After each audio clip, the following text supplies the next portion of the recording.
Hello and welcome to the Ancients. Today we're covering the story of that figure there, the one and only Ramesses II, Ramesses the Great. But what do we know about this famous pharaoh? What do we know about his rule and what happened following his death after 66 years on the throne?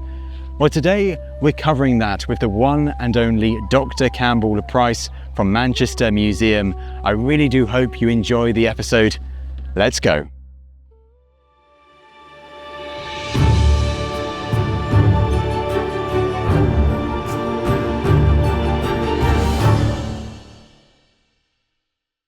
Campbell, welcome back to the show. Hello, Tristan. Hello again. It feels like a long time. It hasn't been. It hasn't.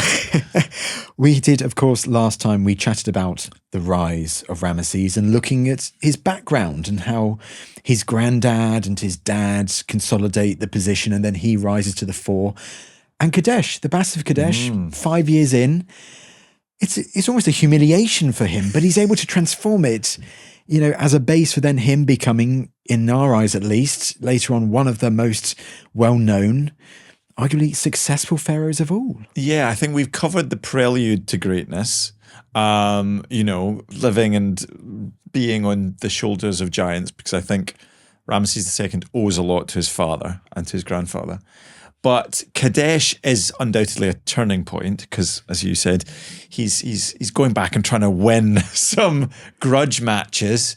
Doesn't succeed in real terms. Doesn't succeed with an outright victory, but is able to spin the story. And again, I'm very skeptical of using a modern term like propaganda. So when you see the walls of temples where Ramesses II is talking about Kadesh, the fact that he writes that, not he himself, but he commissions that to be carved on a temple wall, makes it so. It seems strange to a modern point of view, but that is in some ways maybe anticipating a victory that he thinks maybe he will have in actuality in the future. But that doesn't really matter. The gods know the truth, and he's carved it on the wall of the god's house. So by writing anything in hieroglyphs, which are known as the words of the gods, you make it so. Oh, okay. So it wasn't as if he thought he was deceiving the gods by spinning it. No, I don't think you can deceive a god. Right. Because a god's omniscient. And so in his eyes, he's rewriting history and making that truth. He's spinning Kadesh to be more of a success than it really was. And I think he genuinely believed it. He believed that, as you said before, he snatched a victory from the jaws of real defeat. Well, he snatched a draw from the jaws of an absolute catastrophe. In his own head, that draw is something to be proud of. So I think that sets in motion a series of revisitations of the theme of victory over these vassal states in the Levant. So he goes back, because remember, his reign is 66 years. When he's young and, he's got the fire in him, he's going to go back several times, as we know he does. I love this idea that Ramesses, over time, he just keeps telling himself that it's actually really good for him, and then he ultimately leads himself to believe it. Now's the time. This time. But of course, so you have that pivotal moment of Kadesh early on in his reign, as that key moment in his expansionism or attempted expansionism, external conflicts. He returns. He does more external fighting, more wars abroad following that. Yes. So he keeps going back to those vassal states into what is now modern Syria. So that's where Kadesh is. And there are clearly, he's fighting against the Hittites, and there are various changes in leadership. So there does come a point in the 20s, regnal years 20 and up, where maybe he's a little bit older and maybe he's thinking, I don't want to keep going back. And that is when you get a more decisive treaty and you get a sense that other states in the ancient Levant are more used to compromise, whereas the Egyptians want all or nothing. Maybe that's just the nature of what's recorded, or maybe that's actually the social reality, the political reality in other parts of the world. But in Egypt, they accept a peace treaty which is sealed by a marriage, a diplomatic marriage. And this is fascinating because we do have an insight into the exchanges between the royal courts. And so you have Ramesses II, who is a very wealthy individual who's commissioning all these temples and statues and is really, is one of the great rulers of the ancient world, pleading with not pleading, but kind of pleading poverty and saying he wants the dowry of the incoming bride to be more than what is being offered. And so it seems that the bride's mother, the queen mother essentially, is pushing the hard bargaining. So we shouldn't just imagine these conflicts are played out in the battlefield. Yes, they are, and there are repeated attempts to secure Kadesh. But latterly, maybe when the fire leaves Ramesses a bit, he is more content to seal things with a diplomatic marriage. And that is a one-sided thing because the king of Egypt would never give a daughter of his own. An Egyptian princess is never sent to a non-Egyptian court, but it is acceptable for a non-Egyptian princess with a hefty dowry to come to Egypt, and that is considered a victory. But that is interesting, the fact that that's maybe some 15 years after the Battle of Kadesh. So there was still a long period of time when Ramesses is going back up to Syria, the area around Kadesh, again and again, to try and get that elusive total victory over the Hittites, that all or nothing feeling, that all or nothing idea. But ultimately, as he gets a bit older, maybe he's a bit tired of going up to Kadesh again and again, he ultimately decides to get, some sort of compromise, and the Hittites just like, we kind of want to compromise too now. Yeah, let's just call it a draw, and it will be mutually beneficial. I think what actually happens in terms of on the ground, we're talking about relatively small areas of land. There must be a kind of, the Egyptians think they secure some assurance of loyalty, and then they leave, and then sides are switched, and it's like this Punch and Judy show. And then eventually, as you say, when Ramesses is a bit older, he's content to have the peace treaty. Because is it almost like, when you think of it on the larger scale of things, if the Egyptians lose Kadesh to the Hittites, it's not the end of the world. No. It's hundreds of miles away from Egypt and the heart of ancient Egypt. But because Kadesh has been in the control of Egyptians back in the 18th dynasty or whatever, it's symbolic importance. Almost like, dare I say, like Stalingrad was for the USSR in World War II, not one step back. Do you think that's part of the reason that might have driven Ramesses II to keep going back? Yes, I think there is some of that internal motivation. And again, practically speaking, if you walk into Karnak and you can read hieroglyphic inscriptions, Ramesses II would be reminded of Thutmose III. It would be there. He's the zenith of the preceding 18th dynasty. And he has set the bar for expansionism, of pushing to its limit that area of influence, as we were saying before. Not necessarily an empire, but an area of real influence and a buffer zone against these bigger, nastier powers that in any case are some distance away. But on that point, actually, about the whole reign of Ramesses II, there is a practical element to this, in that in the reign of Thutmose III, he was setting off from the capital city at Memphis, which is essentially modern Cairo. But with the reign of Ramesses II, maybe a little before then, there is a strategic shift to move this incredible royal city. And if we define the capital city as the place the king spends most time in, the principal palace, that is Pi-Ramesses. Okay. So that is on the northeast edge of the Nile Delta. So strategically, it is closest to launch an expedition into the Levant. It is also provided, I know I have friends who've excavated that site, it's provided with huge stables to get the horses and to have your infantry barracked there. So you have a kind of a sense of a standing army. And we know from monumental sources, tied, interestingly, closely to the cult of Ramesses II as a god. So at the same time as the military preparation is being ramped up, so is the idea of Ramesses being a god. So you're fighting for a god, not just the king.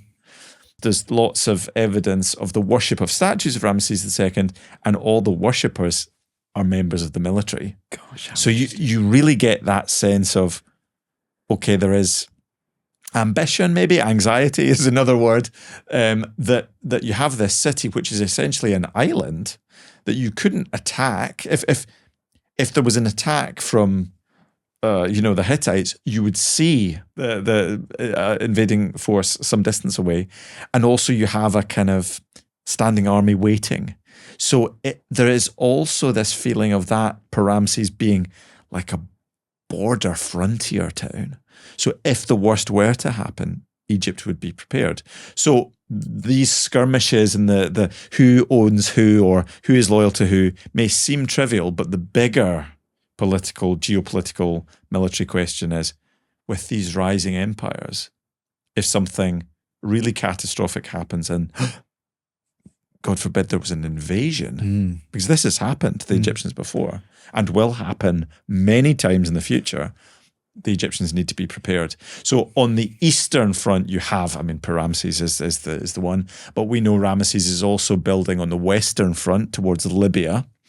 And so the westernmost, like 200 kilometers west of the westernmost branch of the Nile at the time, is a site called Zawayat Rakam. It's a site I've worked at myself as a student.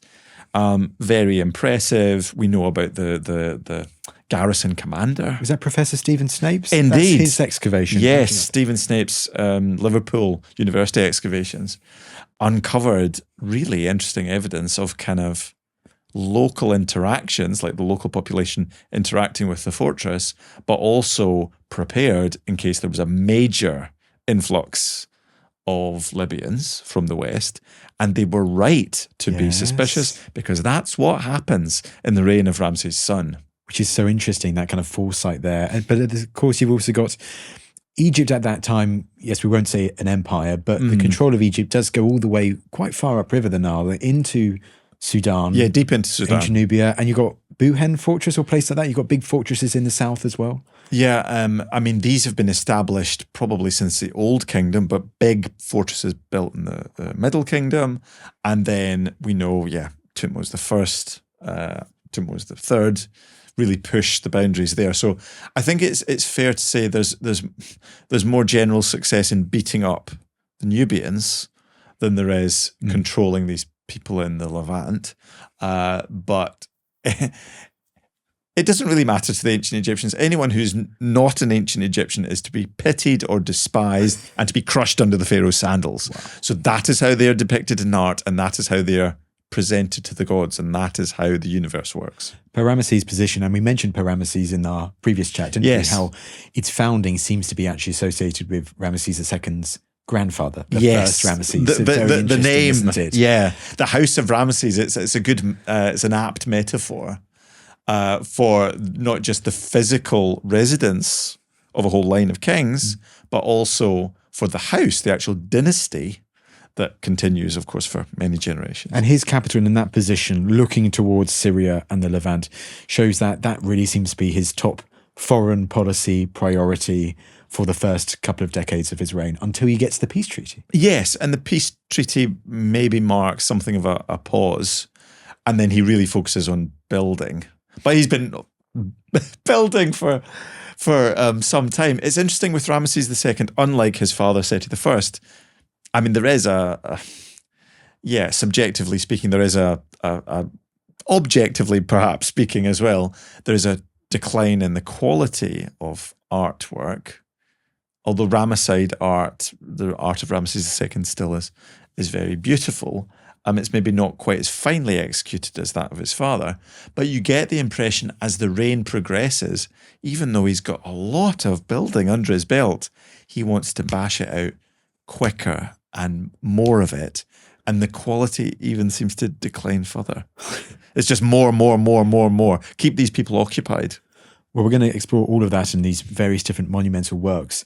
But quickly on the peace treaty itself. Yes. So one of the oldest known peace treaties in the world. Yeah, in or existence. the oldest? Possibly the oldest. Possibly. Challenge me. I don't know of a good example to challenge it. Possibly the oldest peace treaty we know of in the world. And do we have the wording surviving? Yes, because this is telling, because the Egyptians are proud of this. And it's not, a peace treaty is not a type of text, it's not a genre of monumental inscription that was common to the ancient Egyptians to make a treaty with other people. But in this case, it is sealed by diplomatic marriage. There's a lot of toing and froing about the content of dowries, but the princess comes in and becomes a wife of Ramesses II. And it's interesting that this must have quite a cultural impact, the coming of this lady into the royal court.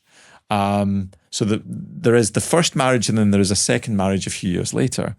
But even, 1,000 years later, into the Ptolemaic period, there is a fascinating document, it's now in Paris, called the Bentrech Stela, which describes the sending of a statue of an Egyptian god into the Levant to cure a relative of one of the vassal kingdoms. And that seems to be a genuine reflection on the great esteem with which Egyptian doctors are viewed. So it's not just a military thing of, I'll beat you up, or we'll have a peace treaty. If there's a peace treaty, the Egyptian pharaoh might send one of his effective physicians, or might send a healing statue of a god. And so there are to ancient people, real palpable benefits, which we might think of as being quite superstitious. But are they also signals of the new friendship between the powers, as it were? This Yes. peaceful realm, almost like with the post-Cold War with it. You got the cosmonauts and the astronauts together on the space station.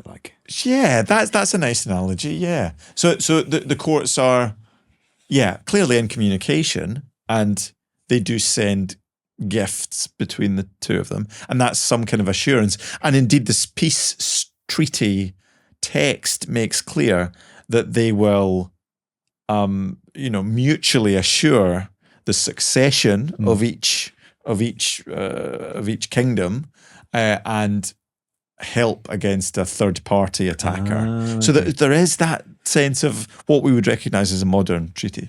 Because you've also got the Hittite version of it surviving that they've discovered in Hattusa, I think. Yes, yeah, that's right. And then I think they got a copy in the UN or something like that. So kind of one of the oldest peace treaties in the world. So yeah, it's all very interesting how, the symbolic importance of it, the legacy of it down to the day is an physical evidence of diplomacy more than 3,000 years ago. Yeah, impressive. But let's move on from that. So let's go on to his monumental building work in Egypt itself, which he's been doing already. Yes. Following in the footsteps of his dad, completing stuff. But once this peace treaty is signed, do we get a sense that almost he flicks the switch to focus almost completely on the great building works in Egypt? It must be something also to do with physicality. So approaching his 30th year on the throne. So he maybe is approaching 50 by this point, years of age. He's maybe less inclined to be going out into battle. He can still send sons, and he's got plenty of sons, up to 50 sons, but we'll also come back to the sons. But year 30, you're doing well. In the ancient world, if you have been on the throne for 30 years, you are a pretty big deal. But that also marks for the ancient Egyptians a very significant milestone, the so-called Heb Sed, which is what we might call a jubilee today, but is a kind of an affirmation of the king's power and a confirmation or a conferral of divinity. So the king is always a bit divine, but Ramesses II really goes further, and it does seem to be inspired by this point in time where there's a de-emphasizing of military activity and a greater emphasis on religious iconography and belief. So he really says, Ramesses II says, He's not just part divine, he is a full god, shoulder to shoulder with other gods, and he's represented on temple walls, in statues, and has his own extraordinary statue cult, where people, including the military personnel at Pi-Ramesses, are using images, huge colossal statue images of the king, as means of answering their prayers. So shall we do a case study of this? Shall we focus on Abu Simbel? Why not? As a great monumental example of Yes. this. So give us a flavour. What, first and foremost, is Abu Simbel, and where are we talking about? So we're talking about the southernmost point, really, in the modern borders of Egypt, on the shores of what is now Lake Nasser, so into ancient Nubia. So many miles south of the traditional Egyptian border at Aswan. Aswan, yeah. So a reductive reading is to say that this is a way of intimidating the Nubians.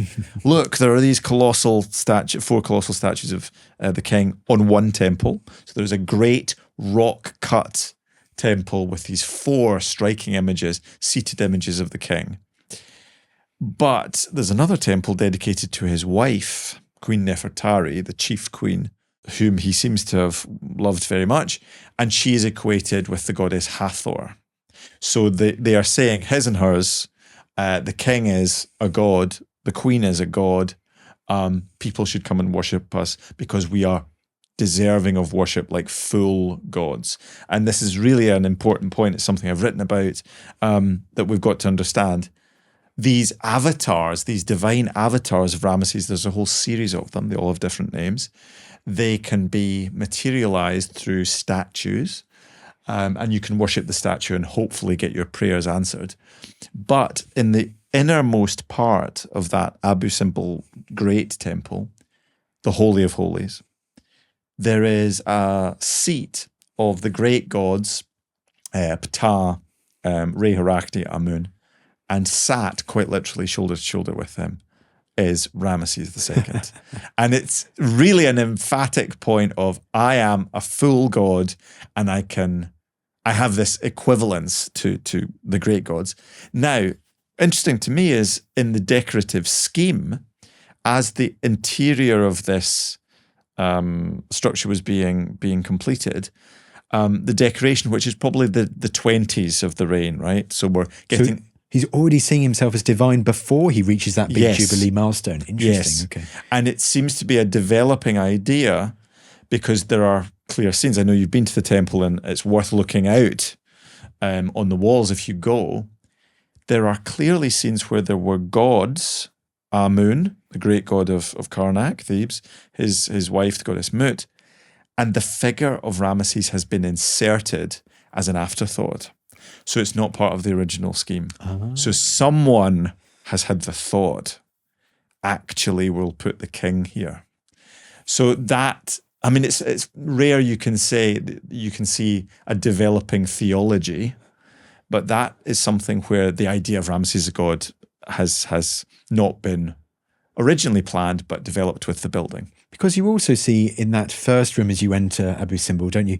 You see either it's him in his chariot, or it's very much him also as a military figure as well. So it's not just promoting him as divine, that's a key part of it. And those colossal statues of him seated.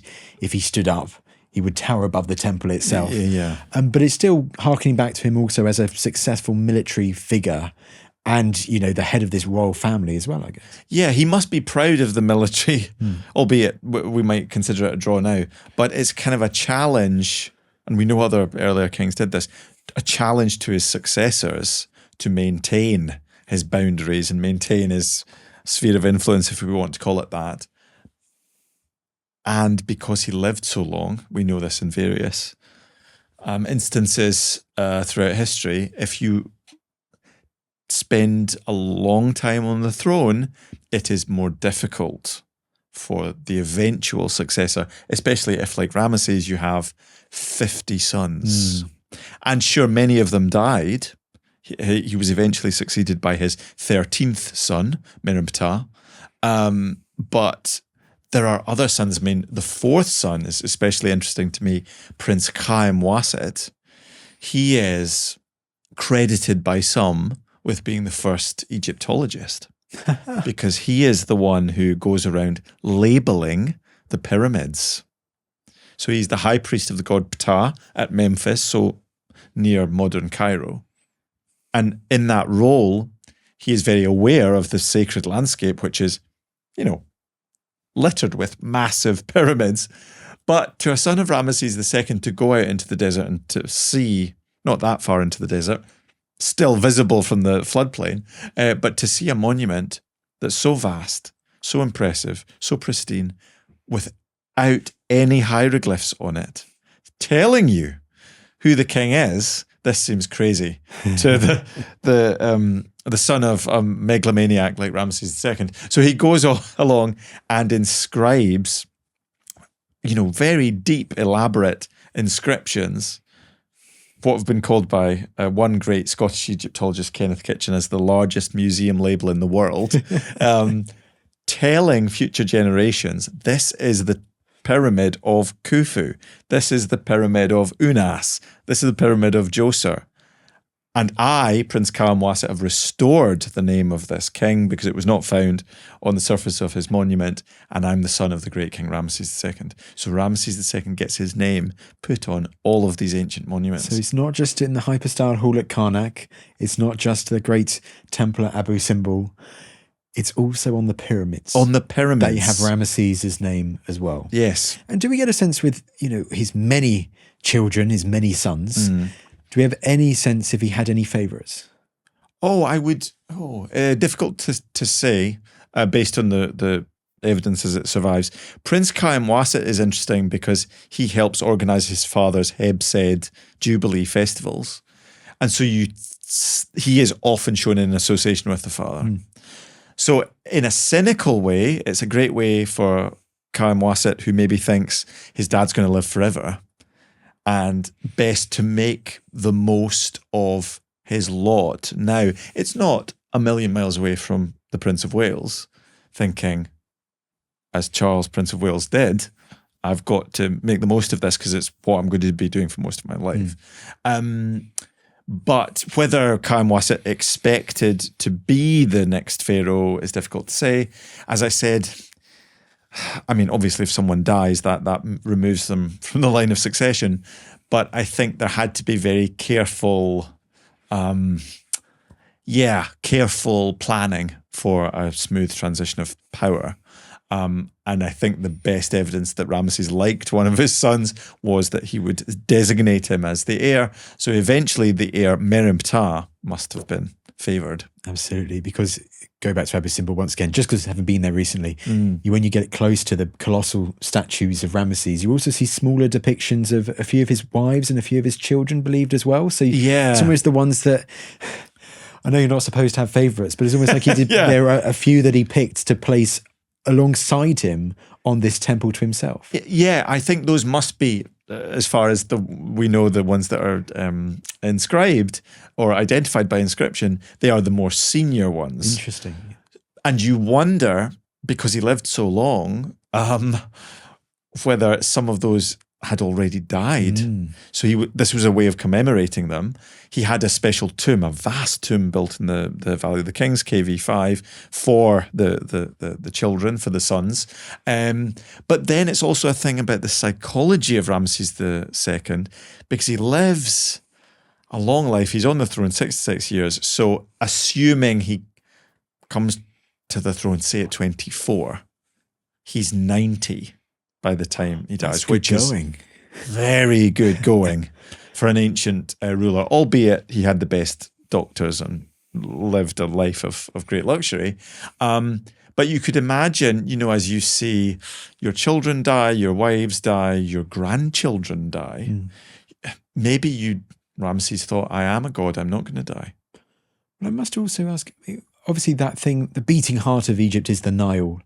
And every year you have the annual flood, don't you, which determines how the great, how successful the agricultural yield will be the next year. And if the flooding is too low, then it could lead to famine. Do we get a sense, I mean, is there any surviving archaeology that hints that there were times in Ramesses' reign where they had a lot of trouble from floods and stuff like that? Or was he just in a very good century where everything worked his way in that regard too? Good question. I mean, we do have Nile flood heights levels from different kings' reigns, but I don't think anything was particularly catastrophically low or high. Of course, if it's too much, it's a bad thing as well. It spells bad news. But I think, looked at another way, you're right. It could be that he was just doing well, whereas later kings like Ramesses III, we know, just happened to get a bad run and ruled under some more economically straitened times. Well, I could ask so many more questions about Ramesses, but I know we've got to move on. So let's go to nearing the end of Ramesses' reign. So he's got all those children. He's outlived many of them by this time as well. Many of his wives are dead as well by this time. Nefertari certainly out of the picture. Yeah, Nefertari, to whom he dedicated that smaller temple at Abu Simbel, seems to be the first senior wife. That's clear.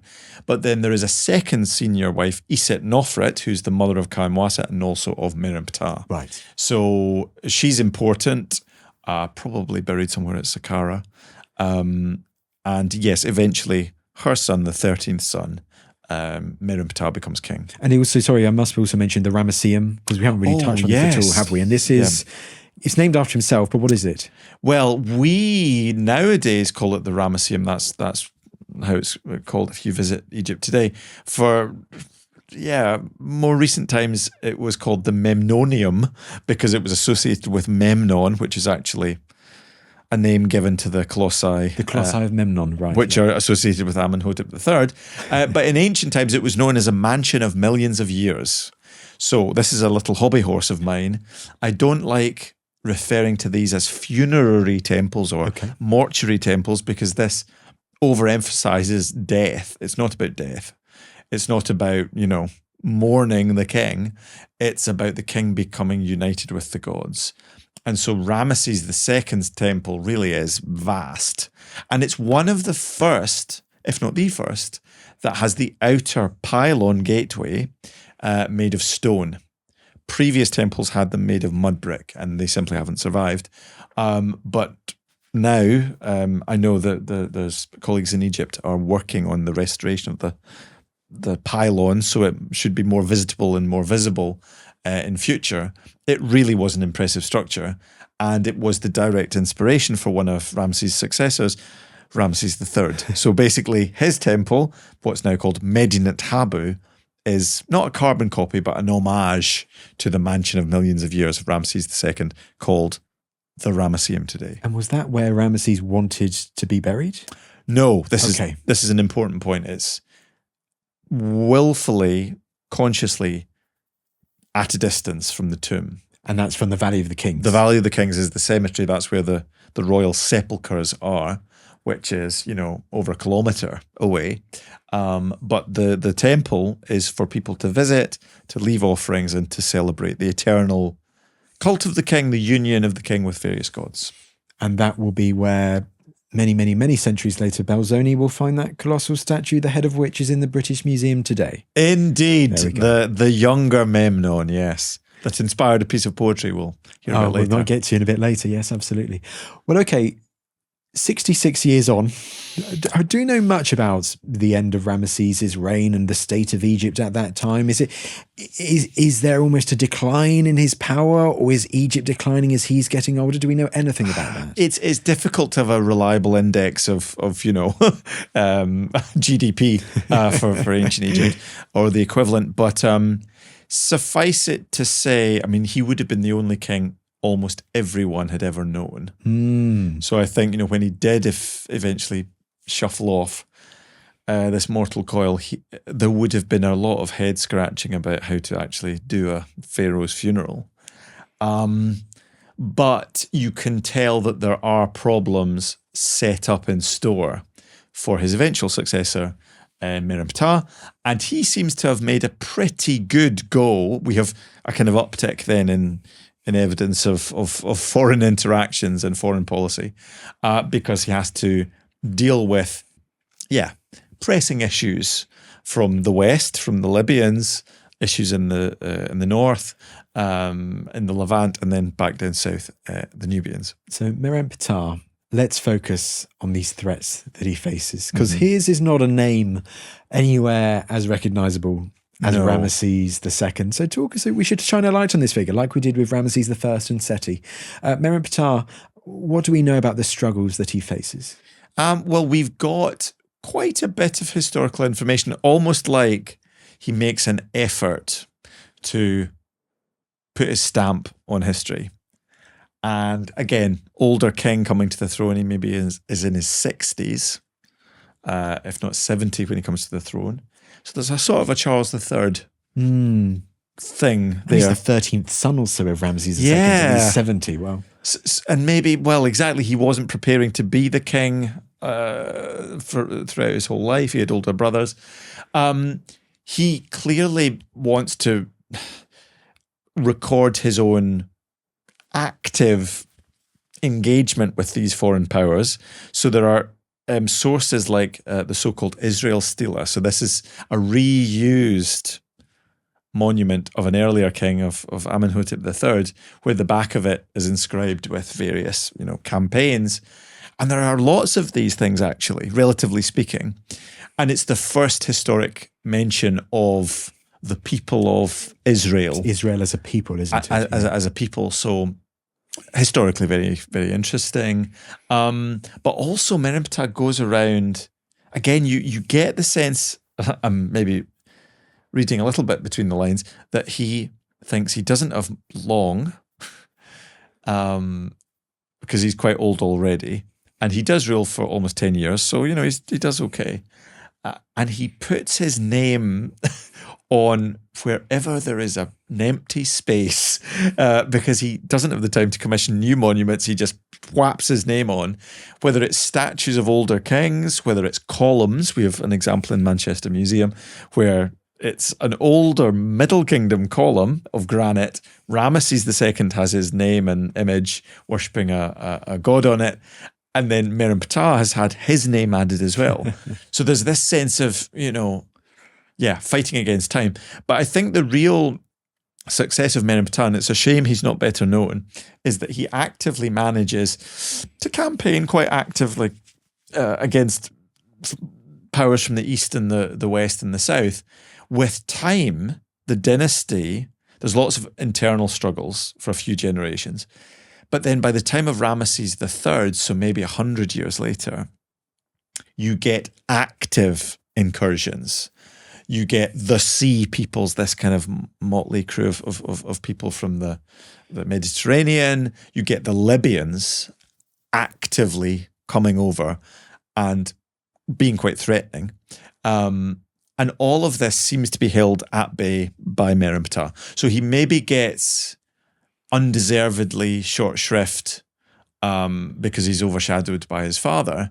And people often say Ramesses III is the last great king of ancient Egypt. And Merneptah must have had a pretty, involved training in his youth. So maybe he's in his 60s, not actively going out fighting, but he's able to, I guess, reflect on his experience of being the son of Ramesses II and strategize to head off problems which become serious problems in the decades after his reign. So those military problems that he faces during his only a decade or so on the throne, it's quite interesting how you have Ramesses II ruling for so long. Then almost as soon as he dies, you have Libyans, the emergence of the Sea Peoples, you have the Nubians revolting as well. Mm-hmm. And Merneptah almost is one, he has to deal with it. Do we think there's potentially a feeling that enemies were circling? They see the death of a pharaoh, they see Merneptah come to the throne quite elderly, they feel that there's an opportunity here? Yes, absolutely. And I think there was always that looking for an opportunity when, religiously, theologically, it's a very vulnerable time for the country between the change of monarch. I mean, there is something, without forcing modern parallels on it, there was something about the death of Elizabeth II where people were really kind of shaken by it, and you feel like it's a kind of a cosmic, whether you're a great monarchist or not, there is some kind of cosmic shift. And for the ancient Egyptians, that really was a cosmic shift. So you would take the chance, if you're going to make trouble for the Egyptian state, you will wait until, one of these kind of transitional moments. Well, this almost feels a bit like Edward VII after Queen Victoria or something like that. He's quite old, isn't it? But he doesn't reign too long. Yes. But you don't associate the complete crumbling of a dynasty, I guess, with him following. I mean, I'm not an expert on that, but that's what I would say. No, I think the parallel is justified, yeah. And so you get Merneptah for a decade or so, and he is successful in beating off the Sea Peoples, the first emergence of the Sea Peoples on the scene. Yes, I mean, we don't have many records from his own mansion of millions of years because it's not terribly well preserved, but there are other bits of historical accounts that really make it clear that the Sea Peoples and other non-Egyptian threats are serious. And so maybe we know in the case of Zawiyatum al-Rakam on the north coast, the Mediterranean coast. That's the fort, isn't it? That's the fortress in the northwest. That, things are happening. There is a tangible threat from the people to the west. And eventually, with time, a couple of hundred years later, there will be Libyan kings of Egypt. So it will go so far as to be, a Libyan pharaoh in the throne. But Merneptah is the accepted ruler, but of course there are all these other princelings about, and that creates rivals for the throne, for sure. So, because Merneptah's succession, we think, is largely unchallenged, or we don't hear too much about it. Yeah, we don't hear too much about it being challenged. So what's the difference when Merneptah dies, roughly around the age of 80, I guess? You kind of wonder why, because he was quite old, they must have known. So they should have designated quite clearly who the next king was going to be. There are a series of short-lived kings. This is the end of the 19th dynasty. And then you get to a young king called Siptah. This is the end of Dynasty 19, who has a female regent called Tawosret. And she is really the end. She is a female pharaoh, end of the line of Dynasty 19. She rules quite effectively, it seems, for a few years. But then there's this shadowy figure, this high-ranking courtier called Bai, who is like a 19th dynasty equivalent of the much loved, in my case, character of Senenmut, the right-hand man to Hatshepsut in Dynasty 18. So Tawosret is ruling the last of the House of Ramesses. And then you get this new guy, a guy called Seth Nacht, and he comes on the scene and usurps Tawosret's tomb in the Valley of the Kings. Still one of the most interesting tombs in the Valley of the Kings at Thebes. The dynasty shifts then, and there's new blood comes in, and we begin Dynasty 20 with Seth Nacht, and then his successor, Ramses III. Do you think Tawosret's reign as pharaoh was always destined to end that way because just how they viewed a woman as a pharaoh? This is tricky. This is really tricky, and it's something I've thought about a bit. She does get mentioned in an official list of kings. Okay. So a document that's here in canon, so it's acceptable that there is this woman in a sense. But the fact that there is this character, this Chancellor Bai, who, and it's a very rare case, we have evidence of him being put to death. So there is a mention of execution of this guy, which backstabbing must have gone on. We know about it with the Ptolemies, but it must have gone on throughout pharaonic history. But this is a very rare insight into a very, what must have been not uncommon, but it's unusual it's recorded. But that's so quick after Ramesses II's death in the larger scale of things, isn't it? Yeah, relatively, yeah. So Merneptah dies after some 10 years or so.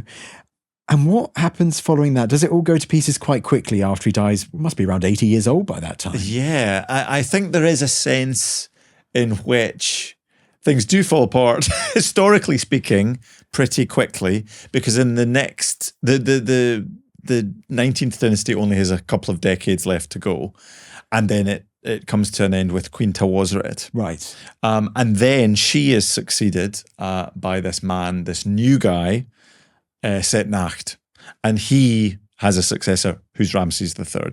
So all of this happens from the death of Merneptah to the succession of Ramesses III in a few decades. So within, like 3 or 4 decades after the death of Ramses II, his dynasty has come crashing down. Yes. Yeah. But he might have planned, and indeed his father and grandfather planned and initiated this great sweep of history and thought their successors would keep going into the future. But in real terms, in terms of blood relations, pure blood relations, the dynasty fizzles out and dies. And so what do we know about this figure, Tawosret? Because it's interesting that you've got a woman as a pharaoh right at the end of this dynasty. Yes, and I think they maybe had run out of other options. And so Queen Tawosret comes along. She's the last scion of the true Ramesside 19th dynasty. And so she rules fairly successfully for a few years. She builds things, and there are foundation deposits attesting to her building works. But she only rules for a handful of years, and then is succeeded by someone called Setnacht, and he is a new guy. So that is the time of the 19th dynasty is up by that point, and it's a new bloodline. But do we think that she had problems, Tawosret, ruling because she was a woman, and just because pharaohs before, they never, they associate that role with a man, and so do they see it as an affront? Yeah, I think undeniably Egyptian kingship is coded male. Most occupants are male, and the god you're incarnating as the king is the male god Horus. But Tawosret is mentioned in later sources as a legitimate king. So it's not completely, it's not like Hatshepsut, where she, for various dynastic reasons, had to be written out. In the case of Tawosret, she was still of sufficiently blue Ramesses II blood. It is too interesting, Campbell, how, it's still a long time, I guess, in the grand scheme of things, between Ramesses II and then Ramses III, which you say is another of those kind of big name figures. The strength of Ramses II, is it more just a personal image that, dies out soon after his death, and actually he doesn't really leave anything that can endure for a long, long time? He doesn't build anything with an idea that he plans for it to endure for hundreds of years. Is it very much, it's just an image of his strength during his reign, and then that just disappears, and the solidity that he thought he'd created evaporates, rather than him actually wanting to create something stable for, well, maybe in his eyes, millennia? I think with the legacy of Ramses II, in part, I mean, his own reign is a lot about spin, and he focuses a lot on his own personality and divine personality when he's alive. This is something, again, to emphasize. The cult of the king, through these statues, these cult colossi, as I term them, only are really supercharged with the divine power during his lifetime. They kind of fade into the background after his death. So, to be fair to the successors of Ramses II, they have to deal with other challenges, which Ramses II didn't have to deal with. There's another practical thing, though. The great city that he embellished, Pi-Ramesses, suffers because the branch of the Nile it's on silts up. So it's not functional. So it's unforeseen, future events that kind of really hinder his legacy, rather than him not actually paying attention to it. Yes, I think that's fair. To be fair to Ramesses II, who must have been quite a dynamic guy, to give him his fair due. I think, his successors had to deal with things which, totally unforeseen on his part. It does beg the question, is Ramesses II, is he really the great, or is he just the absolute master of spin? I mean, he's the greatest in the sense that he had most time to tell us he was great. Yeah, he's the loudest ruler Egypt ever had. Yeah. I mean, if Hatshepsut had been a man and had ruled for 60 years, we would have no doubt about her his greatness. And I mean, it's true, though, we do have evidence of, the cult of Ramesses II persisting in places like Abydos. There is evidence of the worship of Ramesses II in certain places. And then his body, of course, survives. He's buried in the Valley of the Kings. The body is moved to the royal mummy cache in Deir el-Bakhri, DB 320.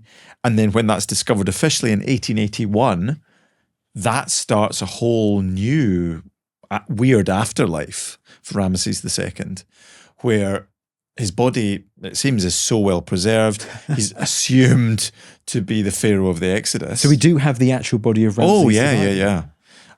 He goes a bit mouldy in the 1970s and is sent to Paris for defungal treatment. So having the face of this man, so it's not just the statues. Of course, the statues don't look anything like he would have done when he was alive, and people have tried to extrapolate from his mummified body what he might have looked like. We'll never really know. Just to be clear, that's another hobby horse of mine. But having the body, and especially when it was unwrapped in the 1880s, was shocking and surprising and thrilling.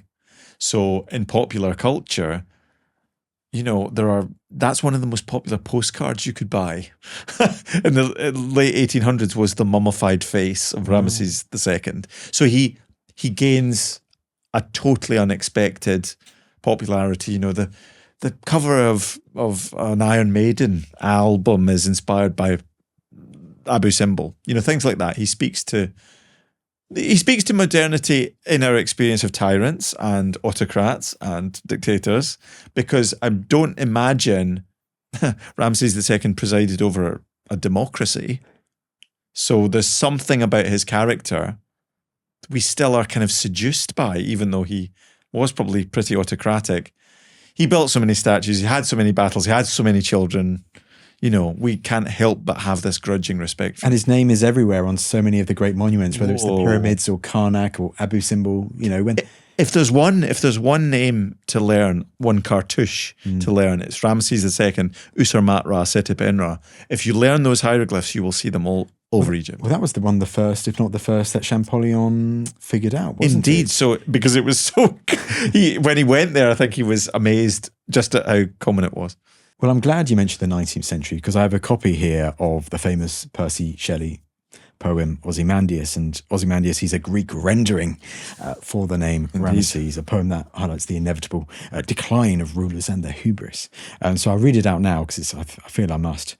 I met a traveller from an antique land who said, "Two vast and trunkless legs of stone, sand in the desert. Near them on the sand, half sunk, a shattered visage lies, whose frown and wrinkled lip and sneer of cold command tell that its sculptor well those passions read which yet survive, stamped on these lifeless things, the hand that mocked them and the heart that fed, and on the pedestal these words appear. My name is Ozymandias, King of Kings. Look on my works, ye mighty, and despair. No thing beside remains. Round the decay of that colossal wreck, boundless and bare, the lone and level sands stretch far away." Interesting, isn't it? Very poetic. I'm not one for poems, and I probably butchered the reading of that. I must admit, I didn't do enough English literature growing up.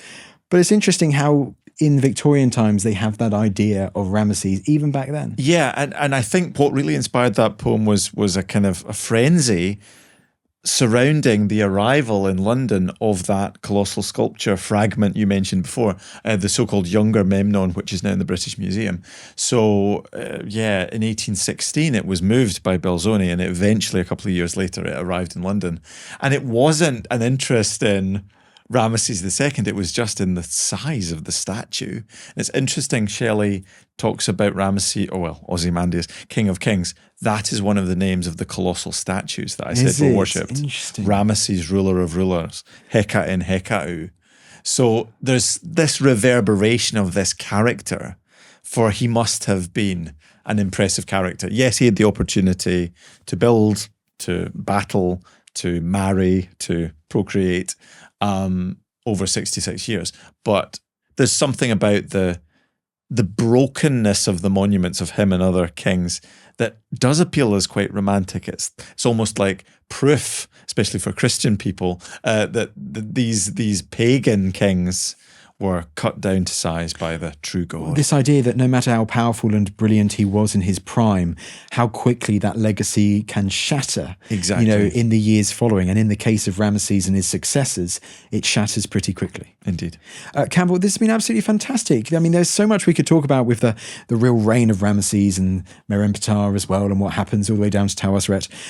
But it's a fascinating time period. Is there anything else you'd like to mention about Ramesses, or how we should view this figure going forwards? I think in some ways he gets a bad press because it's all wham bam, thank you, Ram. But I think Ramesses, I mean, he does have a legacy in that he gives his name to So many others. so many And others. they're harkening back to Ramesses II. Yes, and I think if you asked a king 500 years later who was the greatest pharaoh of ancient Egypt, it would be difficult for them to choose between Thutmose III and Ramses II. So that's a And how many praise and Ramesses sorts. are there in total? So there were 11 kings 11, called wow. Ramesses, but later kings, even than Ramses the 11th, take the throne name Usurmat-Ra. Oh, okay. So there is clearly an homage going on there. Campbell, always a pleasure. Thank you so much for taking the time to come back on the show. Thank you for having me.